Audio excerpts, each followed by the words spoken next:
Welcome to the Human Capital Innovations Podcast, your go-to source for personal, professional, and organizational growth and development. We hope you tune in often for all things people management, organizational development and change, organizational leadership, and social impact related. Maximize your personal and organizational potential with Human Capital Innovations Podcast.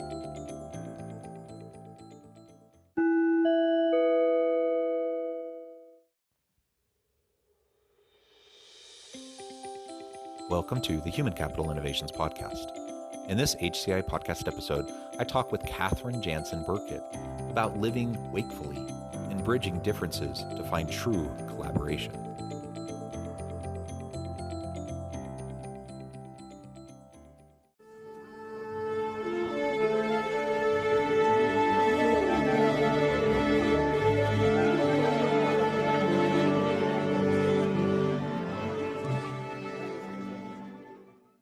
Catherine Jansen Burkett, welcome to the Human Capital Innovations Podcast. Thank you. I am super excited to have this conversation. It was fun talking with you in the pre-interview, just getting to know you a little bit. And really in preparation, the last couple of weeks for this podcast episode, as we've been corresponding and just trying to get a feel for you and your background, your expertise, I'm super excited to have a conversation today about living wakefully, being our true authentic self and being in the moment. And then how does that connect with bridging differences to find true collaboration? We talk about collaboration all the time, and we want organizations and teams that can collaborate. But what does that really mean, and how does that connect back to being our true authentic self? I think you have a lot to say on that. So I'm excited to have this conversation. As we get started today, I just wanted to share Catherine's bio with all the listeners. Catherine Jansen Burkett has long had a passion for embodied wakefulness as a lived experience rather than simply a conceptual one. Her early professional life was a happy one as she enjoyed meaningful work in the field of public health. But over time, she felt an inner stirring, and what was to ensue was a transition into her current work as a psychotherapist. For the past 15 years, she's guided others with personal and relational transformation as her clients discover their own path of embodied wakefulness. Now, Catherine is thrilled to build her work forward in her first book, River to Ocean, Living in the Flow of Wakefulness. She presents 9 aspects of wakefulness within a framework of the inner and outer world. She not only offers powerful ideas, but ways to integrate each with an inspiring story from the field. Again, Catherine, a pleasure to have you on the podcast today. Before we really launch into the conversation, anything else that you'd like to share with listeners by way of your background, personal context, anything like that?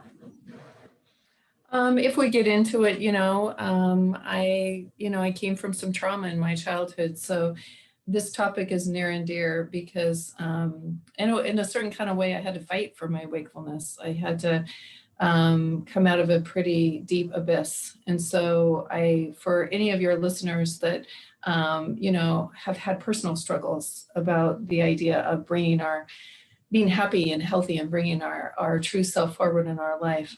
For some of us, that's quite a road to travel and an incredible one to experience from the dark night of the soul idea where we wouldn't have imagined we could have experienced life in that way and ourselves in that way and others particularly in certain ways. So I'm thrilled to be here. I'm so excited to talk about collaboration and bringing our authentic self to the table and that both can coexist.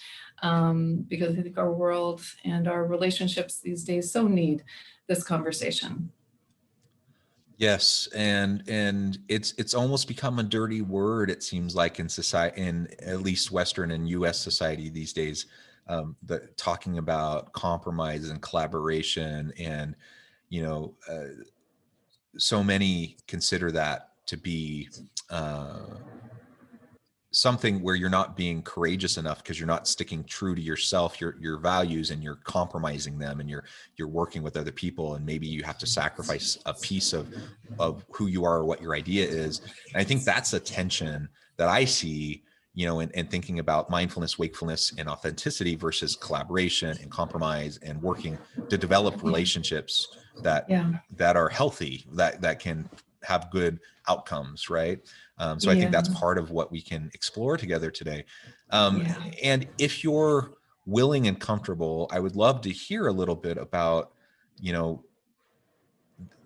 it doesn't need to be anything explicit, but, you know, in terms of the types of experiences, the trauma that you've had, the dark night of the soul, as you referred to it as, and then how you started to come out of that, because I think those types of examples are good lessons to all of us. I imagine many listeners have had their own traumas that take a wide variety of forms. And then I just think about like the current context we're in right now. We're in the middle of a pandemic and people are struggling emotionally, physically.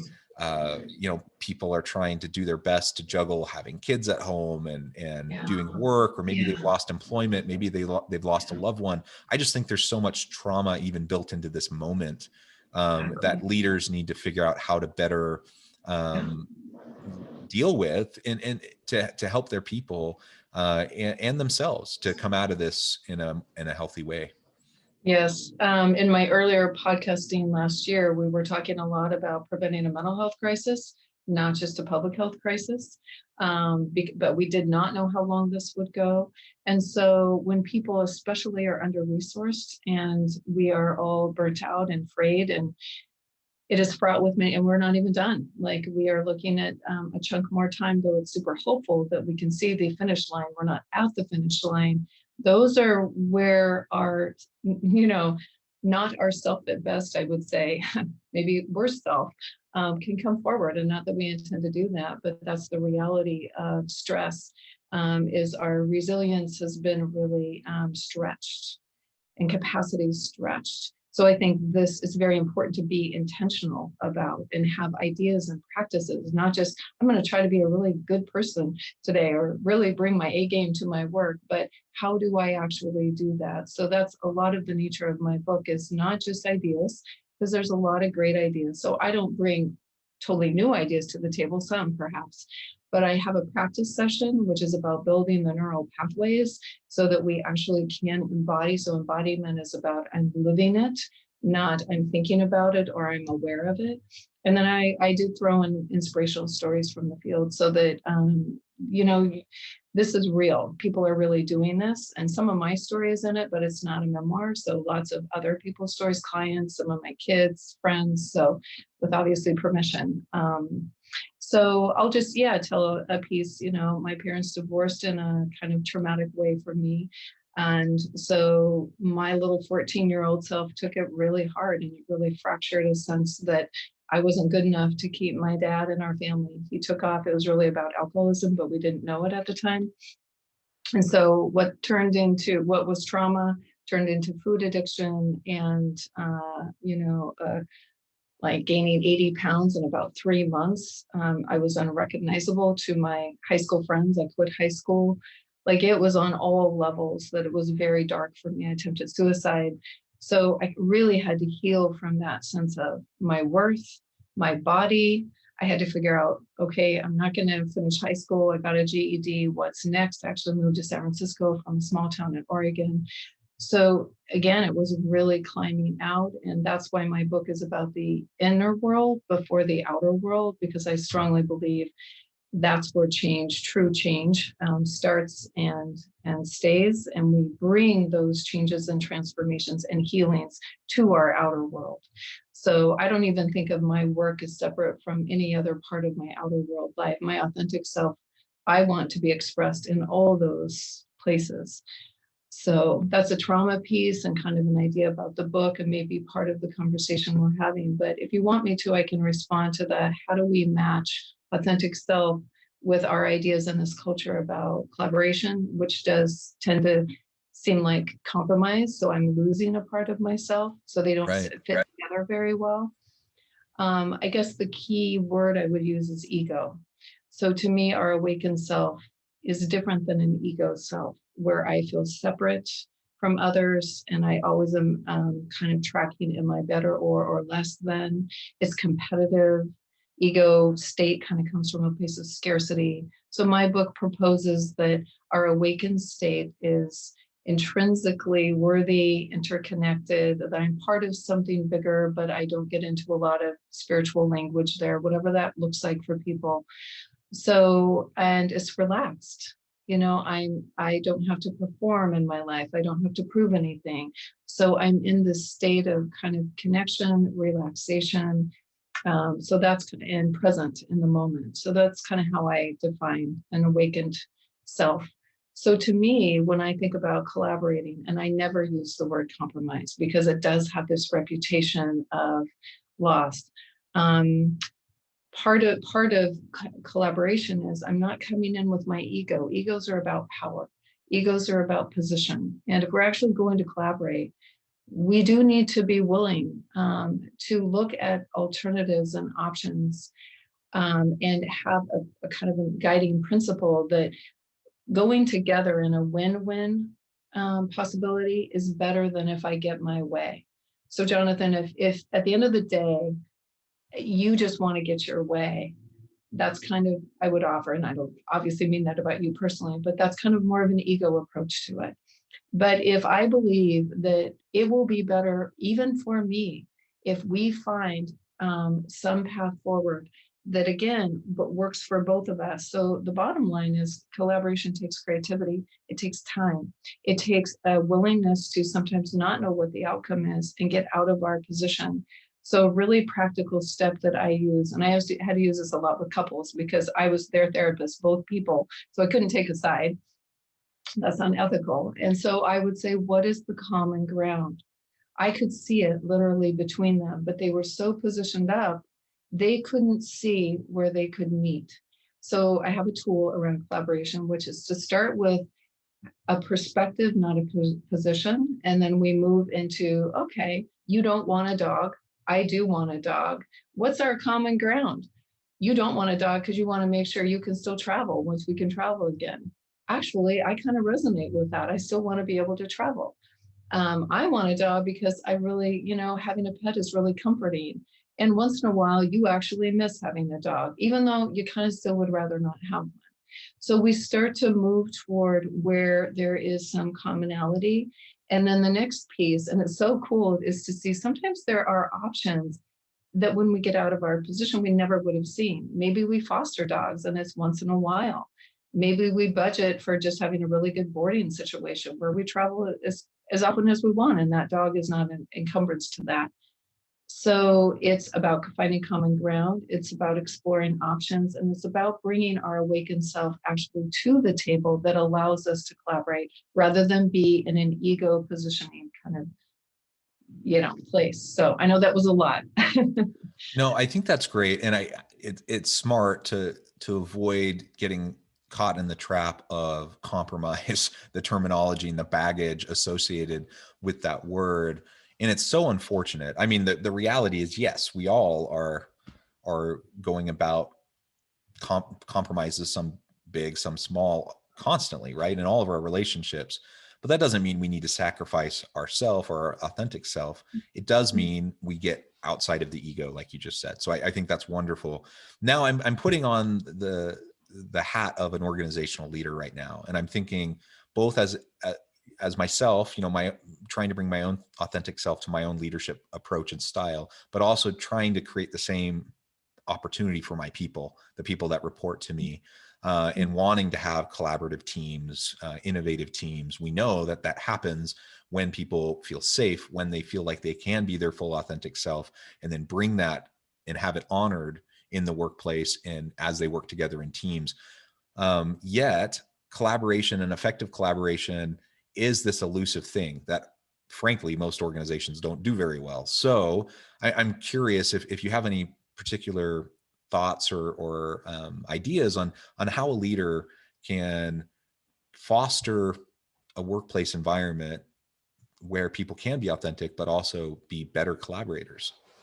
Well, that's such a good question, Jonathan. And what's coming to mind to share is, and I do group work through the retreats I do, and I have ongoing groups also all the time. So the sense of safety, and that actually is a human thing. So it goes everywhere. There's no environment where that human dynamic isn't important and operating. So people either feel safe or they don't feel safe. So that actually has to do with the culture and even some of the communication practices. So if I'm leading an organization, I want to have real clear guidelines and supports to help people, because they might not have learned this in their childhood and they might not know what ground rules are, what I statements are, what actually creates a sense of safety. Again, it's a nice idea, but even in this conversation, Jonathan, do you feel safe with me? Do I feel safe with you? Our human system, our nervous system is tracking that. And so safety is one piece, but I would add another, and that is about relationship. Because if we care about the other person, two things happen. Our guard comes down. So those can be named as kind of relational defenses. So then I am going to be able to be more my authentic self when I don't have masks and armor.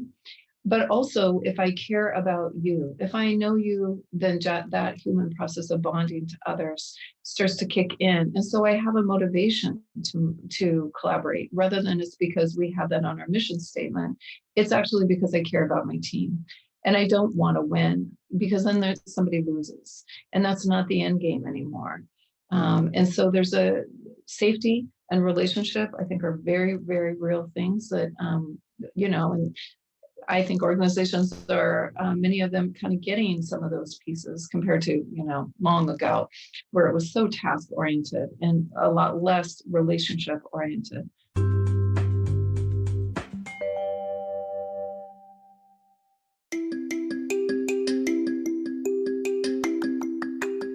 I'm excited to announce the publication of my new book from HCI Press, Bluer Than Indigo Leadership: The Journey of Becoming a Truly Remarkable Leader. Early in my adult life, I learned about an Asian proverb that translates as bluer than indigo. If you think about the color indigo, it is a brilliant, deep, and vibrant blue, what some would call the bluest of blues. To have something that is bluer than indigo is rare and truly remarkable. Contrary to popular myth, there is no one-size-fits-all or cookie-cutter approach to effective leadership. There's no silver bullet, no secret sauce, no go-to model that will solve all of our problems. The truth is, great leaders have all had their unique strengths and flaws, and have all had to discover and then pave their own distinctive path in their life's journey to fulfill their leadership potential.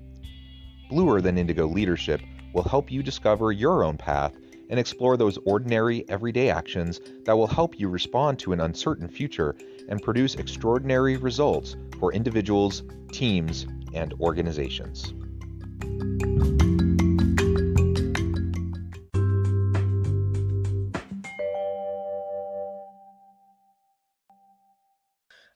Yeah, absolutely.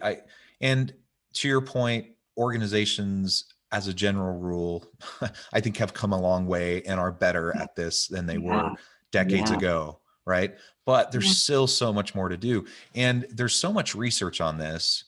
So I think we're even past the point of saying like this is debatable, or like we're still trying to figure out how to do this. Like we know how to do it. And I think most leaders who are worth their salt, anyone who actually has training and skill as a leader, they know, at least in principle, how to do it. Putting it, like taking the conceptual understanding and putting it and implementing it into practice, though, I think is a different thing. And the best well-meaning people still really struggle with how to do this on a regular basis. And I'm wondering if you have any thoughts on why that is, and how we can disrupt kind of like we put up our own barriers Exactly. that halt our ability to do it, even if we know what we need to be doing. That's right. And that's so wise to say, we can't transcend what we haven't, I would say, built in our brain. And I think at the end of the day, a lot of this is neurological. And so, yes, you can create the environment for me, but and going back to actually trauma, going back to a culture that is very ego-based and ego-driven, Western culture, it is very hard for me to actually embody this and do this and work through those defenses that actually we don't want to demonize defenses, because they are there for a reason. And especially for those of us that had trauma, they were our protectors. The thing is, if you don't do some deeper work in your life, and you can go to a therapist, which is really best, because then you have a person helping you see your blind spot. You can read books, you can do retreats, but if you don't make it personal, then you may not know where you're still caught in some of that trauma and some of the coping strategies from trauma, which are to build defenses and armor. And so as those actually begin to heal, then even though we have to kind of work with them over our lifetime, at least I know they're there, I know what they look like, I know how they operate. Then in my work environment, I have much more of a chance of, like you say, integrating those ideals as a leader or as a team member or as an employee. So not that everybody that one hires needs a psych eval, or you need to make sure they've done 10 counseling sessions. But I do think kind of an emotional intelligence piece is important, and moving into not just doing personality tests, which are common now, and like, okay, we have to match working styles, but actually even a deeper dive into where is this person maybe going to struggle with the very things we want to manifest in this organization. And this stuff takes time and investment. And sometimes that's the reality, even as a parent. Like if you don't want to be, old school with your kids, I didn't want to spank, I didn't want to yell at my kids, right? But it took more time to actually get in there and figure some stuff out. It takes more time for couples to be collaborative. Why don't we just have one person acquiescing? It saves time, there's a consequence to that. So I guess it's an investment in time might be part of the answer too, of why do people or organizations, even if they know better, have a hard time choosing into this. So there's kind of at the collective level and maybe also a piece at the individual level. Does that make sense? Yeah, it does. And it really resonates with me, what you were just describing. And certainly we have the defensive pieces that sometimes we're not even aware of that are dictating so much of what we do. But then we also have just the daily grind. Like I think of most leaders that find themselves in positions of authority, they carry a great burden. They have a weight on their shoulders, and I believe that most leaders are trying to do the best they know how, that they want to do right by their people. Not always, but I think most are trying. But they have a lot on their plate, and they're trying to put out fires, and they're trying to help the organization stay afloat and meet the needs of their people. And I think even the most well-intentioned people, when you find yourself in that kind of a daily grind, the natural inclination is to start cutting corners when it comes to relationship building and these team dynamics, because it does take consistent, sustainable effort over time. Like every day, you can't shortcut it. And if you do, it has consequences, as you just referred to, and ultimately, that culture of safety won't be there. That feeling of authentic caring won't be there. And even if you do care, even if you do want a safe environment, even if you do value your people, if as a leader I'm not doing those consistent things every day, then it's like I don't care about it. Because ultimately that's the experience of your people. Exactly. And that's certainly where morale could be compromised. Like, oh, we say this, but my lived experience in this organization actually in the felt way is different. But it is a consistent commitment to it. But one of the things I always like to promote is if we do good work, the work lessens over time. There's a maintenance piece, but it's not all like there's a creating it. And so I haven't even like this stuff kind of framed as the word work, because that tends to have a negative context. What else? It's a lot of work not to do the work. Like you say, if you cut corners, there's a wake behind that, and we can't be disassociated from that and in denial of that. It's like if I ate 3 brownies today, I can do that, but I'm going to probably have a stomach ache, And so we just need to bring honesty to the table as leaders, as human beings. I think there's a big piece, like you say, the grind. When I hear that word, Jonathan, people need to take care of themselves. And I think our culture both can be so egocentric and ego-driven and individualistic in a way that's not helpful. And it's actually, I believe, somewhat toxic. But also that we've demonized, if we do self-care, we're narcissists or we're selfish.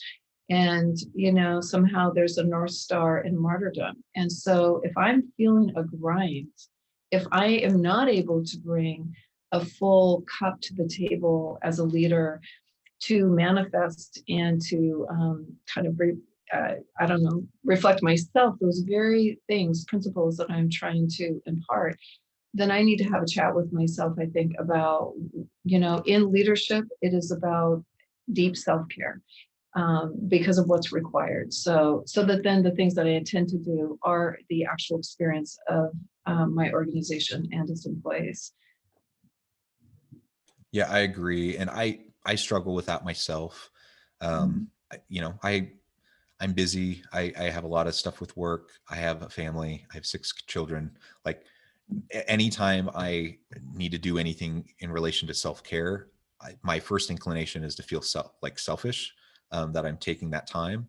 And I know that that's silly. Like I know in my head that I need to do it, but then I also feel like anything that I put into my own care means I'm taking away from my wife or my kids. And so That's right. there's this tension, and I know I'm not the only one that feels that. I think a lot of people do, and you just have to work through it and learn, that it's like putting the mask on first when you're in an airplane, putting on the oxygen mask. You won't be in a place to help those you love unless you take care of yourself first. Well, exactly. And I'm really visual. So I always think of like, you got to fill your bucket because the consequence of not doing it. So let's look at the shadow of that. And this could be an organization, this could be in a family dynamic. It shows up everywhere. Is I resent, and I can't transcend that resentment if I abandon myself enough over time, that even though no one asked me to do that, I have 6 kids too, by the way. They never asked me to do that. But if I do that, then I will resent them. And that is not only over time, I have less and less to give because I'm burnt out and I'm scraping bottom of the bucket. But then there's this not great dynamic. So what would generosity to self then translate to generosity to others? It tends to. The more I give to myself, the more I actually have to offer. And guess what? I'm not resentful. I'm super friendly. Does that mean I do everything for everybody all the time? No, it means I practice boundaries. It means I really do walk the walk of, I'm not going to be able to do that now. Maybe later, maybe I can help you figure something different out. But as I practice self-care, again, I am nourished, I am nurtured. And so I tend to have more energy, more productivity, more creativity, all the things that we want to bring to parenting, to our work relationships, to our projects. So again, so you're speaking to why my second aspect of my book was freedom from the mind, because the mind, a thought, first of all, there's research that says most of our thoughts are untrue or have some level of inaccuracy, but we act as if every thought we think is truth serum. And so in that chapter, so the first aspect is about befriending self, befriending me. So it's having this idea of having a relationship to oneself that is not shameful. And it includes intrinsic worth and self-love, that kind of thing, and trauma work. But the very next thing we have to do is deal with the mind and this brain that's going to tell us, oh, I'm Jonathan. I really wanted to take a nap today, or I really wanted to see a friend this weekend, but the kids have all this soccer stuff, or all these different things are going on. That's selfish. You would need to have a practice, a way to address that and confront that. Is that true, that that's selfish? And so challenging our thoughts, because thoughts become stories and stories become choices of behavior, because I believe that. And then if I have a way to challenge that thought, it's like, oh, actually, that's not true. It becomes more selfish not to take care of myself, because you know what? I'll resent people. I won't be available as, easily. I won't have as much to offer 6 months from now. That's actually more selfish. So starting to play with thought is just a powerful thing, because that's a huge part of most of our existence. Yeah, and a lot of what I hear you saying in my mind translates back to short-term versus long-term orientation. Yeah. And if whether it's in my personal life or as a leader in an organization, I mean, to your point earlier, cutting corners in the short term saves you time and effort. In the long run, it causes way more problems and it creates way more work for you. And like 90% of the fires that you spend each day you spend the majority of your time putting out fires every day. 90% of those are of your own making because you were cutting corners before and you created all this extra work down the line. And so, and the same thing in your personal life, like short-term orientation almost always ends up leading to longer term challenges and issues. But if you can shift and have a long-term orientation, whether it's in my personal life, whether it's with my people at work, trying to foster a safe environment and collaborations, and not short-circuiting things by cutting corners in the short run, in the long run, you have a more sustainable approach, and you have a way that will actually benefit everybody much better. But it takes the consistency, it takes that recognition, and we need to short circuit when our brain starts to push us towards those shortcuts or push us towards those short-term types of sacrifices that actually they're not helpful. Yeah. Exactly. And I think, the indigenous idea of any decision I make, how will that affect 7 generations down? That feels like so bizarre now to people of your generation. I might be older, my generation, like 7 generations. We're trying to make sure everything's okay. 2 generations, like that kind of way of being, the wisdom of that. Just like, living from more of a sense of the collective. My goodness, do we understand now we are on one planet?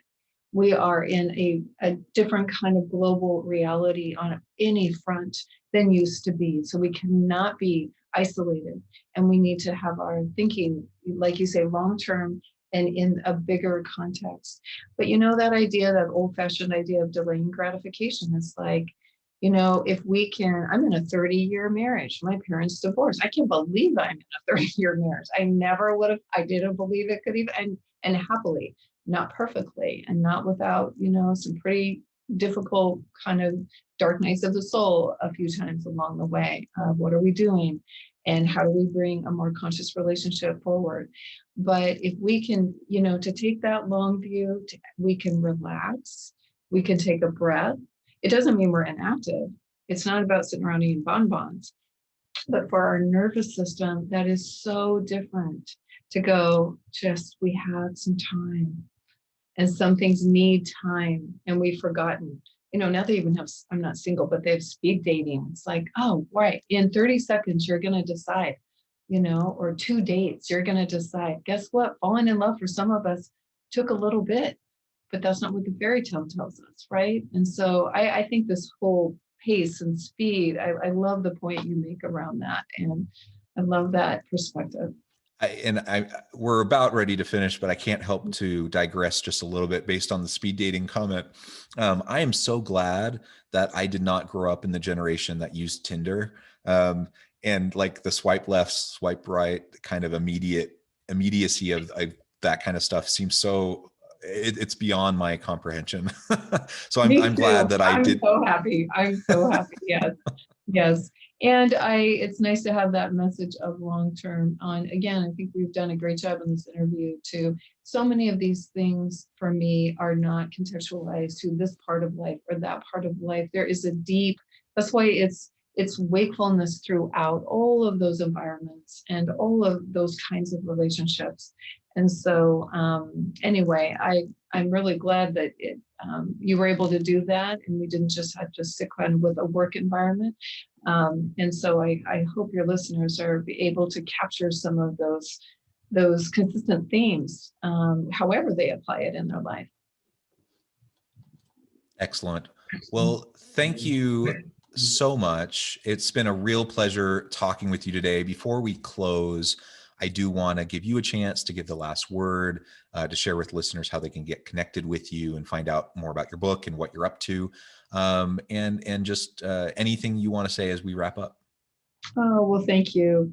Yes, I love River to Ocean because it's the book I use actually as just kind of a guidebook.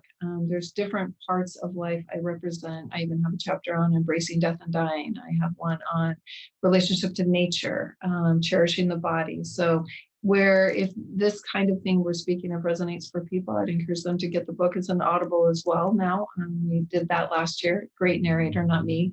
So that is found at my website. I can be reached where I have a blog, and I can send a personalized book So it's harborglowholistic.com. And so that has my publishing company, my counseling and retreat work. And then just to get the book, if you want to go to Amazon or Barnes and Noble or some of the other outlets, it's also available there. So, yeah. Wonderful. Well, Catherine, it has been a real pleasure. I encourage listeners to reach out, get connected, check out the book and find out more about what Catherine can do for you and to help you in your personal life, in your work life. And as always, I hope everyone can stay healthy and safe, that you can find meaning and purpose at work each and every day. And I hope you all have a great week.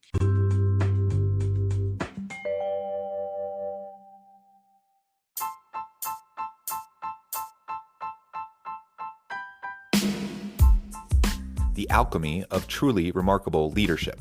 Ordinary, everyday actions that produce extraordinary results. Consider how the nature of work has shifted over the past 50 years. With increased globalization, rapid technological advancement, and the shift in economic composition, the average job of today looks very different than the average job of 50 years ago. What will the jobs and organizations of tomorrow look like? Moreover, what does this all mean for organizational leaders? What are the core competencies and capabilities of organizations and their leadership that are prepared for continued disruption and geopolitical and socioeconomic shifts? Regardless of what the future holds, increasingly, leaders need to be socially minded, data-driven, decisive, champions of talent, and disruptors of the traditional notions of leadership, teams, organizations, and work. The alchemy of truly remarkable leadership will help you to explore your own leadership competencies and capabilities and consider ways to apply and implement them into your workplace and personal life.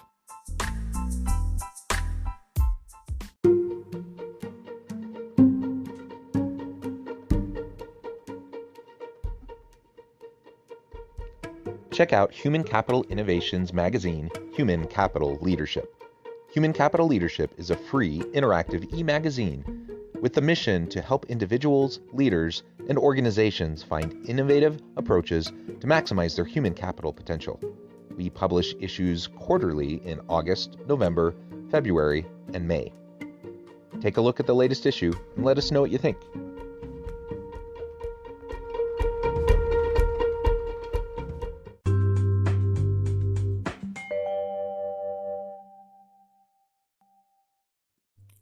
Thanks again for joining us for this episode of the Human Capital Innovations Podcast. I hope you stay healthy and safe and that you have a great week.